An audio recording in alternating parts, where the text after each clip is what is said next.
थाना खींवसर में वेरावास गांव में एक बंसल चूना भट्टा है। इस पे चूना भट्टा पे मजदूर लोग काम करते हैं, उनके बराबर कुछ वो कच्चे पक्के कमरे बना रखे हैं। उसी में एक मार्च 2025 में एक फैमिली आई थी जिसका जो चंद्रसेन चंद्रिका सहनी नाम का बिहार का आदमी था, वो, उसकी वाइफ गिरजा और उसका बेटा मिथुन और सोनू, ये चार लोग भी पहले उसके साडू था, वो यही काम कर रहा था। उसने इनको काम करने के लिए बुलाया।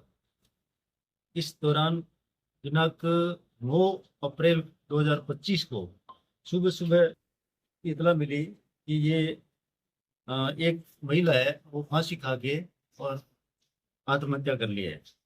जब पुलिस गई मौके पे तो नीचे महिला की लाश लटाई हुई थी और उसके बेटे ने ये रिपोर्ट दी कि मैं बाहर खाट पे सो रहा था, अंदर मेरे पिता और मेरा छोटा भाई और माँ अंदर सो रहे थे।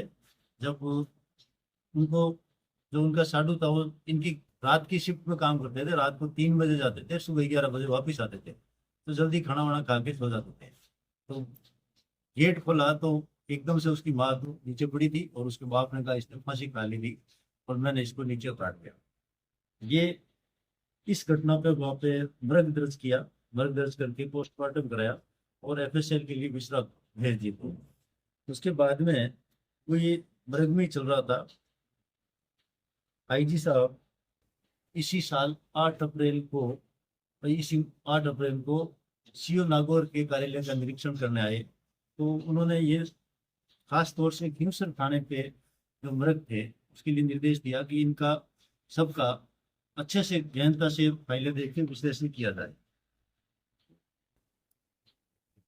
फिर ये इस निर्देश पे नागौर वृत्ताधिकारी जतिन जैन और अदिति उपाध्याय, जो एसएचओ खींवसर लग रही थी, आईपीएस कमिश्नर, इन दोनों ने अच्छे से देखा तो ये एक फाइल सामने आई जिसमें कॉज ऑफ डेथ है वो एस्पेक्सिया ड्यू टू स्ट्रेंगुलेशन था, गला दबाने से मृत्यु होना, हत्या हत्या होना। इस पर दिनांक 30 तारीख को, 30 अप्रैल को इस मृग को हत्या के मुकदमे में कन्वर्ट किया। फिर उस फैमिली की तलाश की गई तो उसका पता चला कि वो भी राजकोट में मजदूरी कर रहे हैं एक फैक्ट्री में। फिर यहाँ से टीम भेजी और जो अभियुक्त था उसको पकड़ के लाए और उससे पूछताछ करी तो ये तथ्य सामने आए कि उसका जो पत्नी थी उसको उसने 2-3 दिन पहले अंधेरे में किसी आदमी से बात करते देखा, उसको आते देख के वो फट गया। वो पहचान नहीं पाया कौन है, तो ये बार बार उसको पूछ रहा था,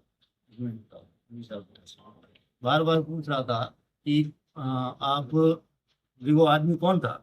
उसको अवैध संबंध का शक हुआ, पत्नी ने बार बार बताना नहीं बताया।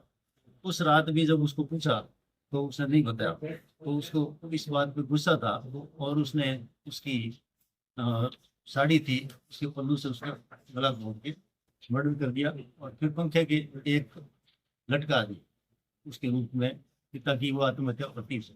आज उसको गिरफ्तार कर लिया है, पीसी दिया है और आगे का अनुसंधान किया जाता है। सर ये जो क्यों जी, मैं थोड़ी देर में मर्द दर्द हो गया, तो कौन से ऐसे पहलू सामने हैं जिससे ये शुरुआत में संदेह हो गया कि भाई ये मर्डर का मामला हो सकता है? वहां पे जो बयान दिए गए, क्योंकि उस मौके पे कोई प्रेजेंट नहीं था, वो बयान में हमेशा एक डाउट रहा था। उसके बाद जब पीएमए रिपोर्ट का अवलोकन किया गया और विसराज भेजे गए तो डॉक्टर की रिपोर्ट में ये लिखा हुआ था कि पॉसिबल कॉज ऑफ डेथ है स्ट्रैंगुलेशन एस्फिक्सिया, यानी कि गला घोट के मारने का उसमें संदेह पैदा हो सकता है। तो ये हमारा बेसिस था कि हम इसमें और जांच करें और एक्चुअल जो कॉज ऑफ डेथ है उसको ढूंढें, और इसी प्रक्रिया में हमें ये सारे तथ्य सामने आए जिससे ये मर्डर का केस बने। तो मैम और ऐसे कितने मर्द देखे हो सर में जिसको अभी इन्वेस्टिगेट किया जा रहा है? जैसे दूसरा खुलासा हो गया, ये तो ये बहुत बड़ी बात है कि मर्डर हत्या में बदल जाना।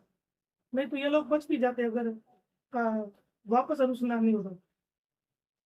खीवसर थाने में अभी मर्गों की संख्या बहुत ज्यादा है। श्रीमान डीजीपी सर के आदेश के अनुसार एसएचओ स्वयं मर्ग की सारी जांचें करते हैं, जो ये हमें बताता है कि हर मर्ग को बहुत गहनता से उसकी जांच होनी बहुत ज्यादा आवश्यक है। इस वजह से धीरे धीरे करके एसएचओ ये सारी जांच को बहुत गहनता से देख रहे हैं और आईजी सर के विजिट के बाद इस पूरे मैटर को बहुत ही ज्यादा सीरियसली लिया गया है। इस संबंध में और अनुसंधान जारी रहेगा। कोई भी अननेचुरल डेथ होता है तो उसे आज मर्ग हम दर्ज करते हैं और उसमें भी अनुसंधान किया जाता है। ऐसा नहीं कि मर्ग दर्ज करने के बाद अनुसंधान नहीं होता है, पर उस अनुसंधान से जब हमें ऐसा प्रतीत होता है, ऐसा संभावित होता है कि ये हत्या हो सकती है, तब उसे एफआईआर में कन्वर्ट किया जाए। सर ये जो मर्ग दर्ज हो गए तो वापस जब आईटी साहब आए तब ये चीजें खुली है, अन्यथा ये तो मर्ग ही हो जाते, कोई लोग पकड़े ही नहीं जाते। क्या तो सर इसमें जिन लोगों ने लापरवाही बरती है अनुसंधान में, क्या उसे लेकर भी कोई कवायद हो रही है डिपार्टमेंट में? हत्या कभी भी नहीं रुकती है। कहते हैं ना, खून बोलता है, तो हत्या तो हमेशा हत्या में ही जाके रुकेगी, चाहे वो किसी रूप में दर्ज हो, चाहे एक्सीडेंट में हो, मर्ग में हो, मर्डर आखिरकार मर्डर के जगह पे ही जाता है।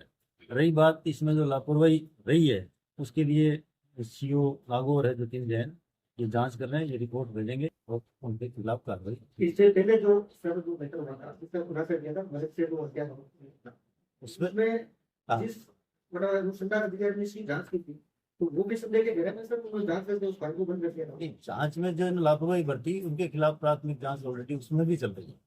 जहाँ भी पुलिस में ऐसा मामला आता है जहाँ अनुसंधान अधिकारी की लापरवाही होती है, तो जांच करके फिर उनको आगे चार्जशीट दी जाती है।